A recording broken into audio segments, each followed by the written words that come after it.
You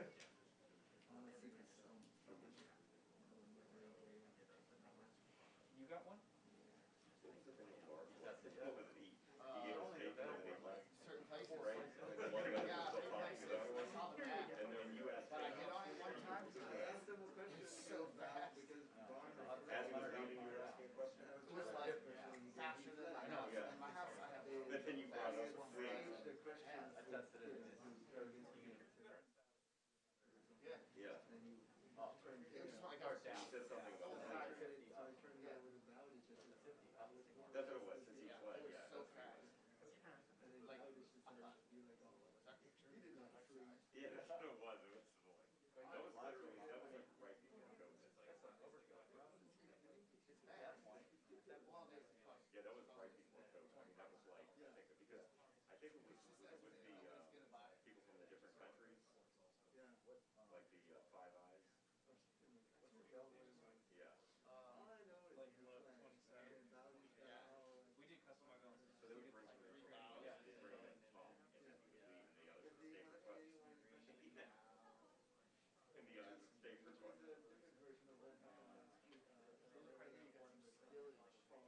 Yeah, I mean, that's where I'm saying that you get this weird kind of creamy crap.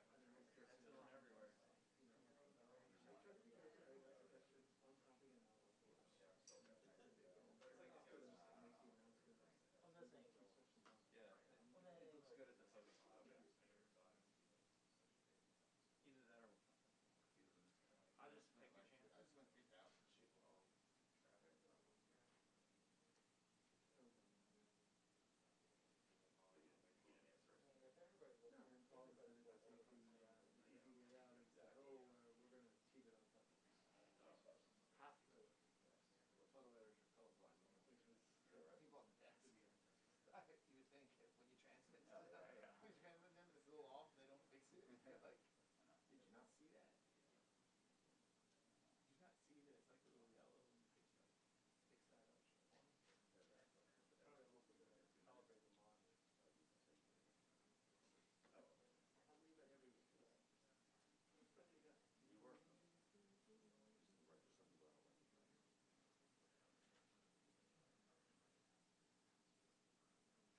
Good afternoon, everybody. Thank you for joining us. Our speakers today are in the following order: Attorney General Merrick Garland, Deputy Attorney General Lisa Monaco, Director of the Federal Bureau of Investigation Christopher Wray, and Deputy Secretary of the Treasury Wally Adeyemo. They will be joined on stage by Assistant Attorney General for the Criminal Division Kenneth Polite, Acting United States Attorney for the Northern District of Texas Chad Meacham, and Special Agent in charge of the FBI Dallas Field Office, Matt DeSarno. Following our speakers' remarks, they will be happy to answer your questions. And with that, you can consider this your 2-minute warning.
That's just a screensaver. Yeah. I thought maybe they're going now, so I thought maybe people use it. That's not what.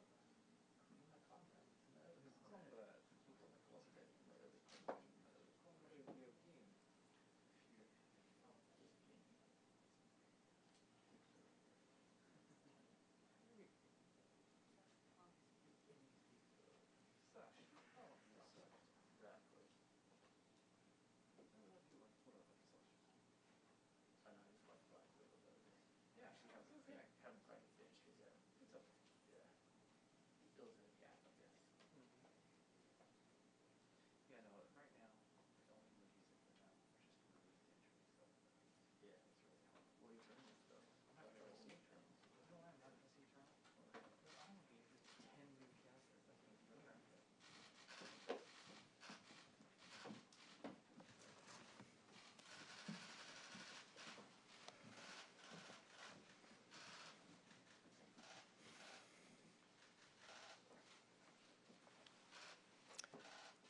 Good afternoon. I'm joined today by Deputy Attorney General Monaco, FBI Director Wray, and Deputy Treasury Secretary Adeyemo. A core priority of the Justice Department is to keep our country safe from all threats, foreign and domestic. Cybercrime is a serious threat to our country, to our personal safety, to the health of our economy, and to our national security. Cybercrime takes many forms, one of which is ransomware. In ransomware attacks, transnational cybercriminals use malicious software to hold digital systems hostage and demand a ransom. These attacks have targeted our critical infrastructure, law enforcement agencies, hospitals, schools, municipalities, and businesses of all sizes. Meeting this threat requires a whole-of-government approach. Together with our partners, the Justice Department is sparing no resource to identify and bring to justice anyone, anywhere, who targets the United States with a ransomware attack. Today we are announcing that we are bringing to justice an alleged perpetrator of a significant, wide-reaching ransomware attack. On July 2nd, the multinational information software company Kaseya and its customers were attacked by one of the most prolific strains of ransomware, known as R-Evil or Soda no Kibi. To date, R-Evil ransomware has been deployed on approximately 175,000 computers worldwide, with at least $200 million paid in ransom. As a result of the Kaseya attack, businesses that relied on Kaseya services across the United States and around the world were impacted. 6 weeks later, on August 11th, the Justice Department indicted Yaroslav Vasinski, also known by the online moniker Robotnik. The indictment, which was previously under seal, charges him with conspiring to commit intentional damage to protected computers and to extort in relation to that damage, causing intentional damage to protected computers, and conspiring to commit money laundering. The indictment charges that Vasinski and co-conspirators authored our evil software, installed it on victims' computers, resulting in encryption of the victims' data, including in the July 2nd attack, demanded ransomware payments from those victims, and then laundered those payments. 2 months after the indictment, on October 8th, Vasinski crossed the border from Ukraine into Poland. There, upon our request, Polish authorities arrested him pursuant to provisional arrest warrant. We have now requested that he be extradited from Poland to the United States pursuant to the extradition treaty between our countries. Today, we are unsealing Vasinski's indictment.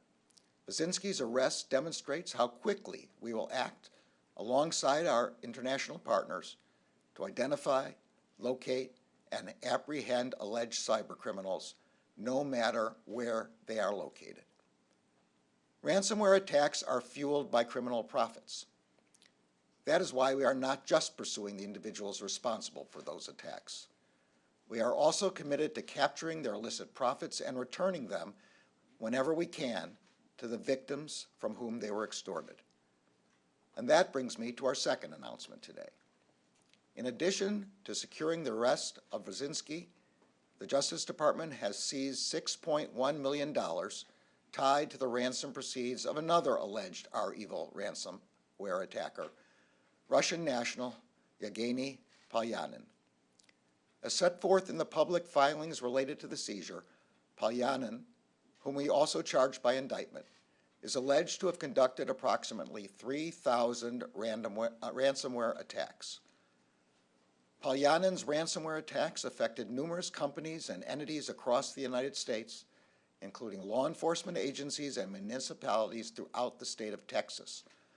Paulianen ultimately extorted approximately $13 million from his victims.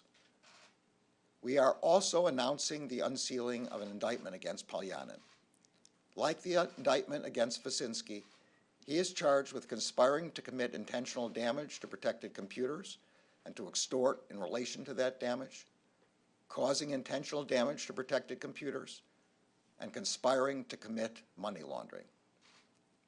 Today, and now for the second time in 5 months, we announced the seizure of digital proceeds of ransomware deployed by a transnational criminal group.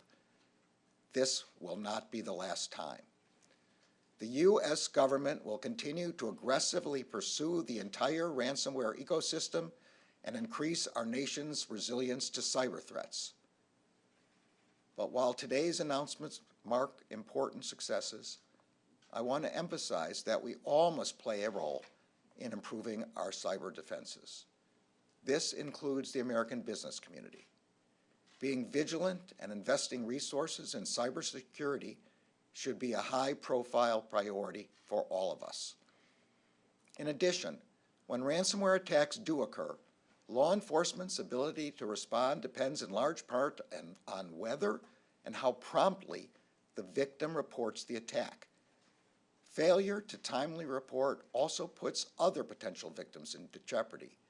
It deprives investigators of the information they need to forestall or mitigate other attacks.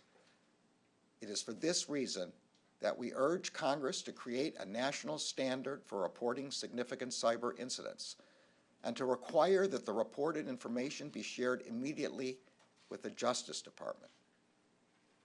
Our message today is clear. The United States, together with our allies, will do everything in our power to identify the perpetrators of ransomware attacks, to bring them to justice, and to recover the funds they have stolen from the American people.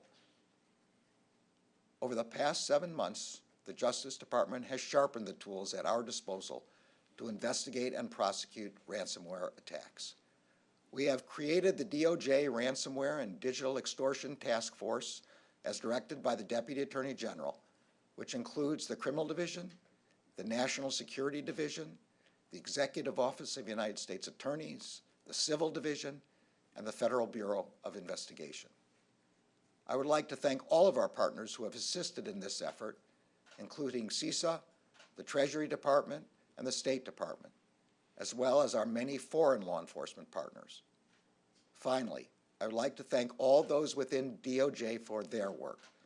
This includes the U.S. Attorney's Office for the Northern District of Texas, the Criminal Division's Computer Crimes and Intellectual Property Section and Office of International Affairs, the National Security Division, and the Jackson and Dallas FBI field offices, which led the department's investigation. I will now turn the podium over to Deputy Attorney General Monaco, who will provide further details.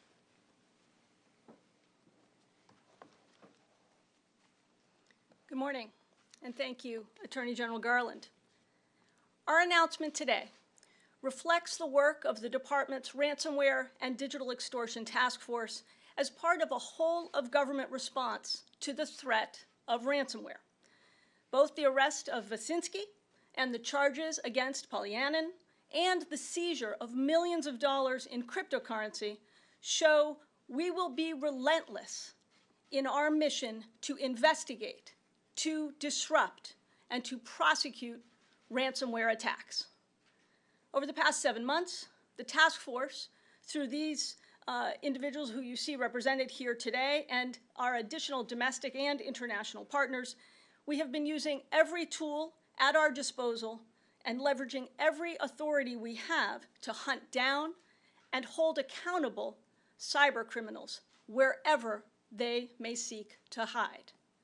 Exactly 5 months ago, I stood at this very podium to announce that the Department of Justice had turned the tables on ransomware attackers and seized millions of dollars in cryptocurrency paid in ransom during the Colonial Pipeline ransomware attack.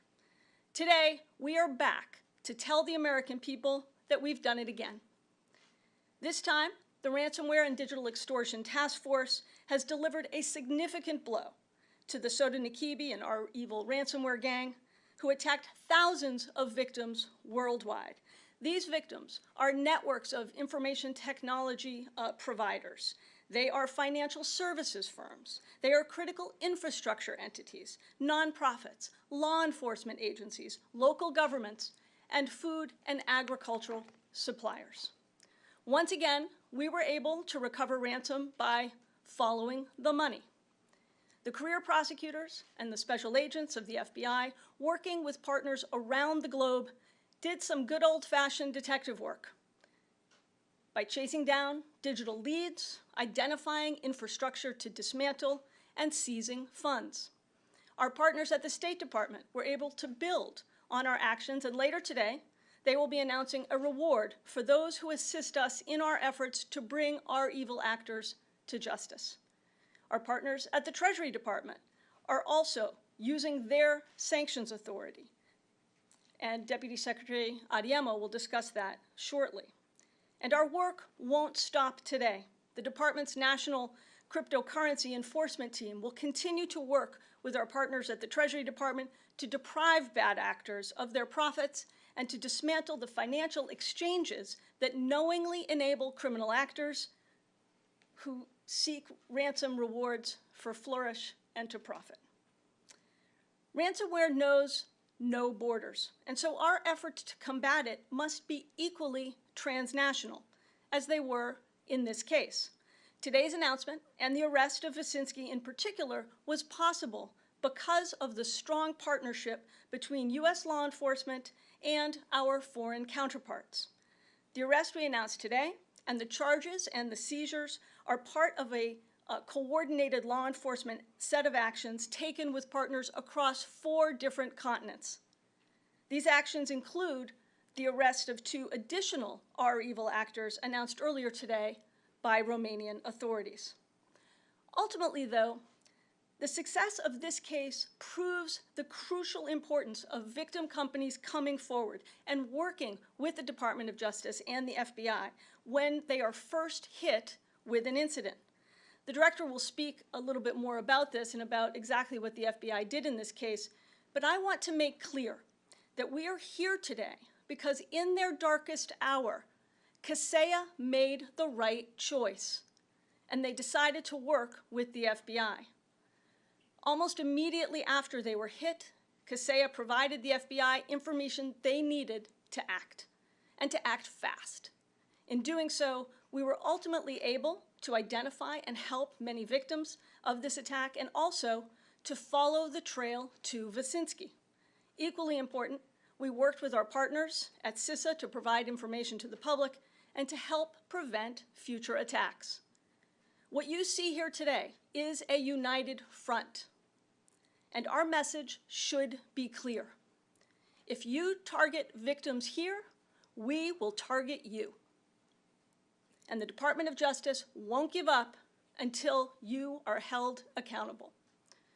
To Americans watching today, to those who own small businesses, to those who run Fortune 500 companies, who manage hospitals and oversee school districts, this case is the reason you want to work with law enforcement. Know that if you pick up the phone and if you call the FBI, this team is waiting for you on the other end of the line. And now I'll turn the podium over to Director Wray.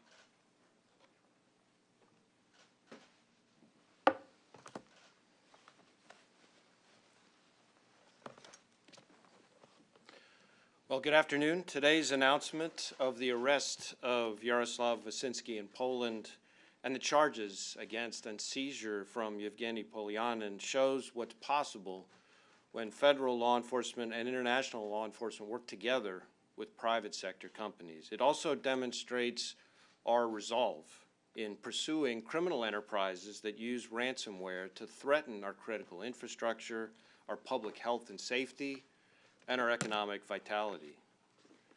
As the Attorney General noted, this ransomware strain has wreaked havoc across the globe, extorting vast sums and inflicting significant damage with attacks on, to name just a few, JBS Foods, local governments in Texas, hospitals, schools, 911 call centers, and of course, Kaseya.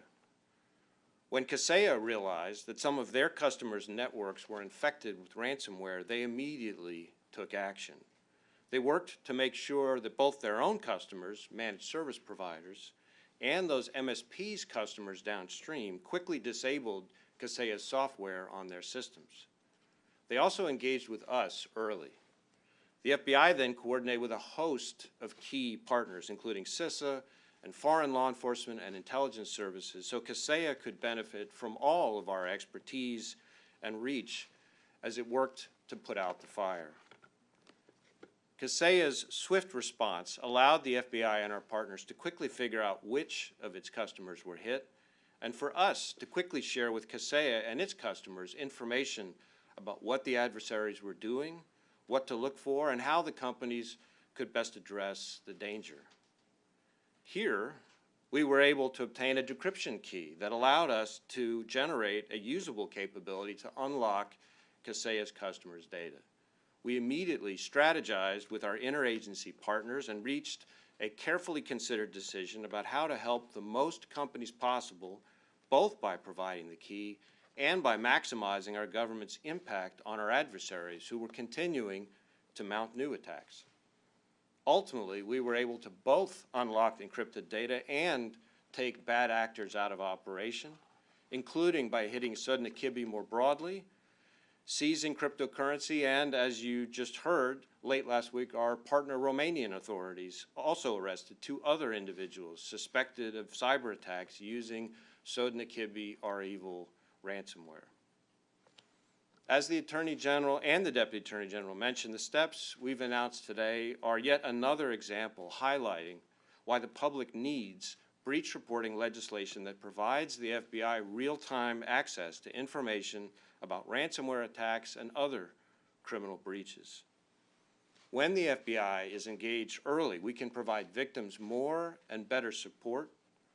We can get them intelligence and technical information they need faster. And we can work quickly back from the intrusion to follow and seize the criminal's money before it can jump through wallet after wallet and exchange after exchange. Identify other victims about to be hit or in the early stages of further attacks, and make connections between what the reporting victim sees and intelligence that we're gathering from around the world, arming both the private sector and our government partners with insights that they can act on. We've deployed technically trained agents, computer scientists, intelligence analysts, and others in every one of our 56 field offices across the country so that we can warn businesses, both big and small, wherever they may be, quickly and with the information they need to defend their networks. Over the past few years, ransomware schemes have repeatedly crippled hospital systems, targeted the energy sector, threatened emergency services, and cost or endangered thousands of jobs at businesses of every kind and size. Now, most of the time, the actors themselves are trying to hide abroad, but as we've shown time and time again, we're still going to pursue them, disrupt them, and hold them accountable.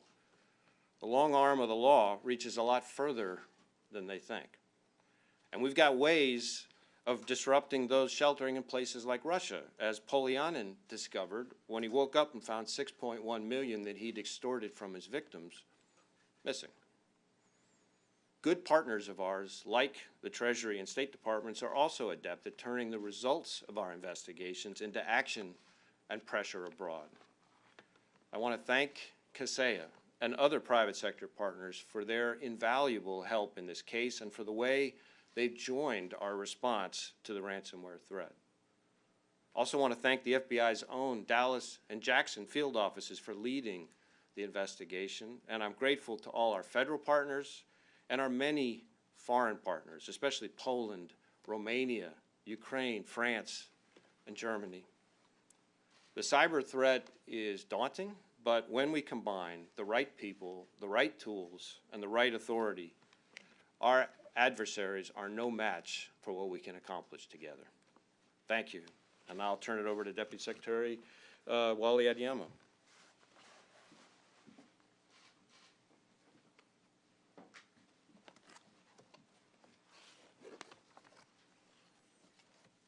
Mr. Attorney General, thank you for having me. It's good to be here to be able to talk about the interagency efforts that we have launched to counter ransomware. Ransomware groups and criminal organizations have targeted American businesses of all sizes and have disrupted economic activity across the country. These attacks are not just a national security issue, but an economic security issue as well. That's why we at Treasury are committed to bringing to bear all of the authorities that we have to disrupt, deter, and prevent ransomware attacks from happening. Over the last several months, Treasury has taken several actions to counter cyber criminals. We have disrupted the digital financial ecosystem to provide ransomware actors with safe haven.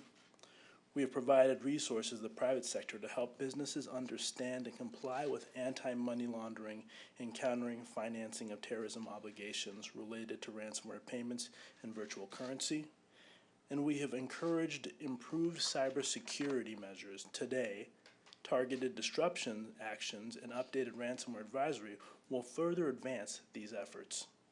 In coordination with our colleagues at the Department of Justice and FBI, Treasury today is announcing sanctions against 2 ransomware affiliates who are part of a group that implemented some of the most devastating ransomware attacks against the United States.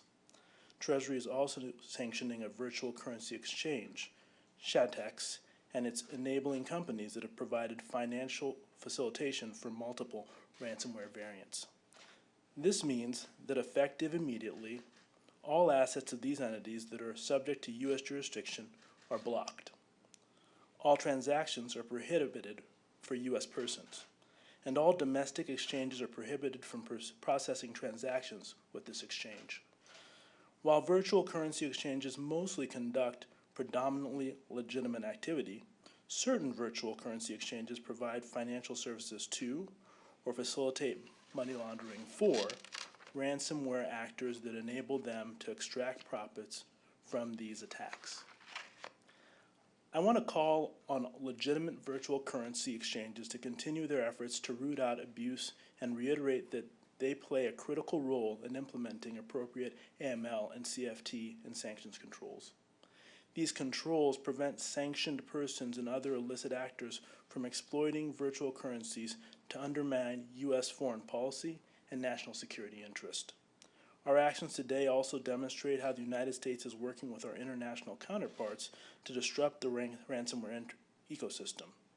International partnerships are critical to identifying and disrupting the flow of illicit proceeds from ransomware attacks, since many virtual currencies can be transferred across borders nearly instantaneously. Our actions are always more effective when we take them multilaterally and closely coordinate with our partners, similar to the way that the Justice Department has done today. To support today's Treasury coordinated with Estonia and Latvia. We would like to thank both partners for concurrent actions they took and encourage other countries to similarly protect their financial systems from abuse, take actions to hold ransomware actors accountable, and implement the international AML CFT standards for virtual currencies to mitigate criminal misuse of these assets. In addition to the sanctions designated today, our Financial Crimes Enforcement Network, or FinCEN, has also updated its 2020 advisory on ransomware and the use of financial systems to facilitate ransomware payments. The updated advisory includes information on current trends and typologies of ransomware and associated payments, as well as recent examples of ransomware attacks. I want to use this opportunity to also remind entities engaged in money transmission, which includes the transmission of virtual currency, that they are required to register as money servicing businesses with FinCEN, and they are subject to the Bank Secrecy Act obligations, including filing suspicious activity reports. Safeguards against money laundering keep our financial system safe. Our team at Treasury is proud to work with DOJ, state, and our foreign partners to disrupt financial nodes tied to ransomware payments and cyber attacks in order to protect our economy and our national security. And we look forward to continuing to do that work in the future. Thank you.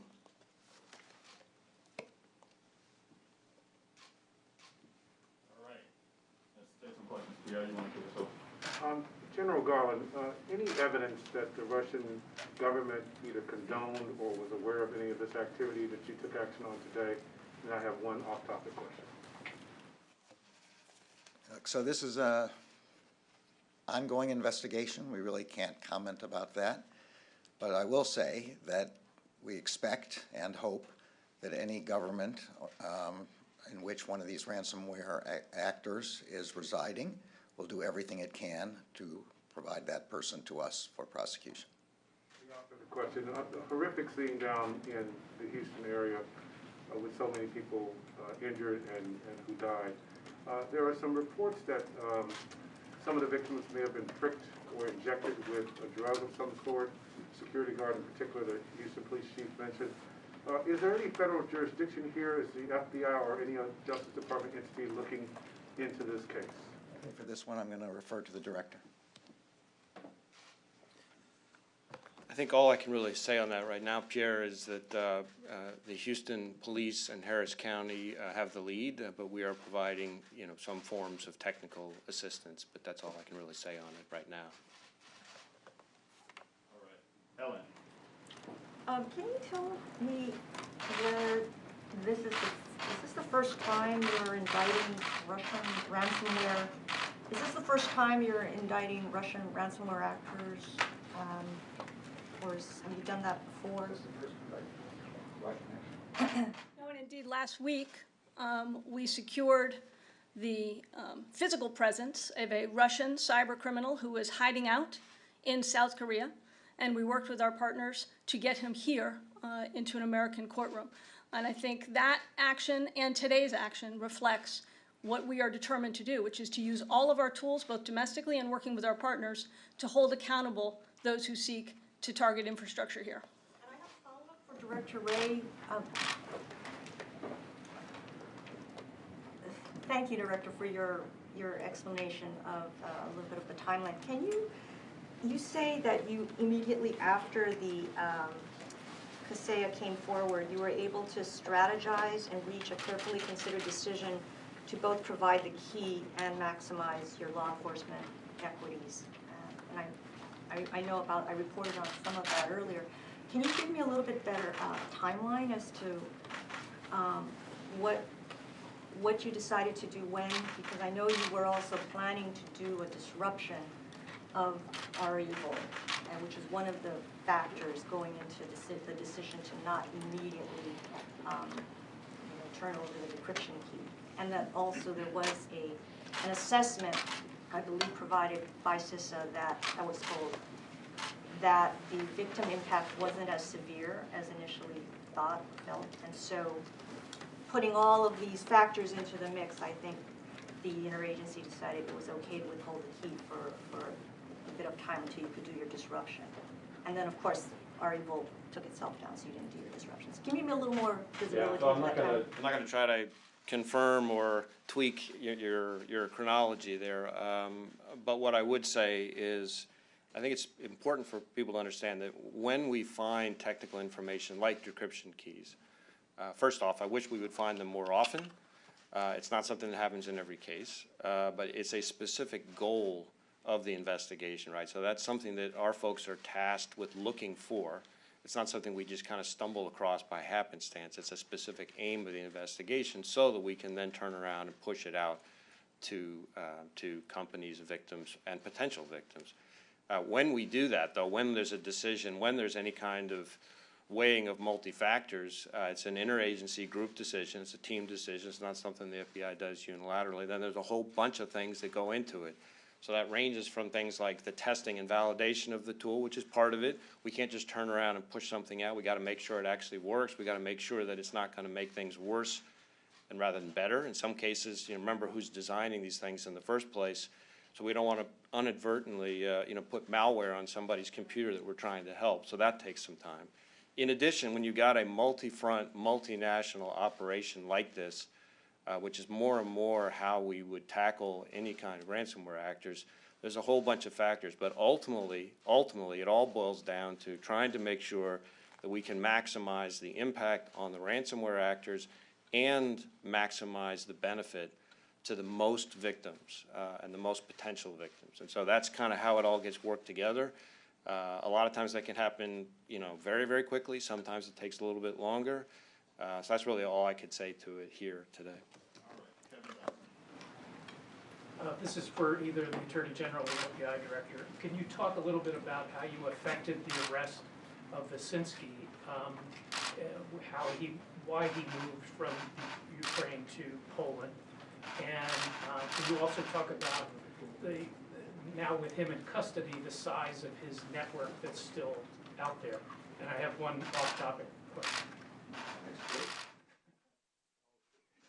More general, in great high level of generality, we requested, pursuant to provisional warrant, we requested his arrest by the Poles.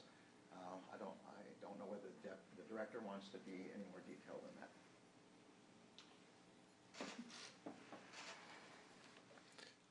I think all I can really say on that is the Poles have been terrific partners, and we're very grateful for their assistance. And partnership is one of the main themes that everybody should take away from this operation. And the fact that we have such good partnerships with the Poles, with the Ukrainians, with the Romanians, et cetera, is part of what enables us to reach these types of hackers much more effectively. And there are lots of reasons why people travel, and I can't get into the specific reasons why Mr. Wyszynski traveled, but boy, are we glad he did. The off-topic question for the Attorney General. Can you provide a status of the referral for Mr. Bannon, where you are on that? No.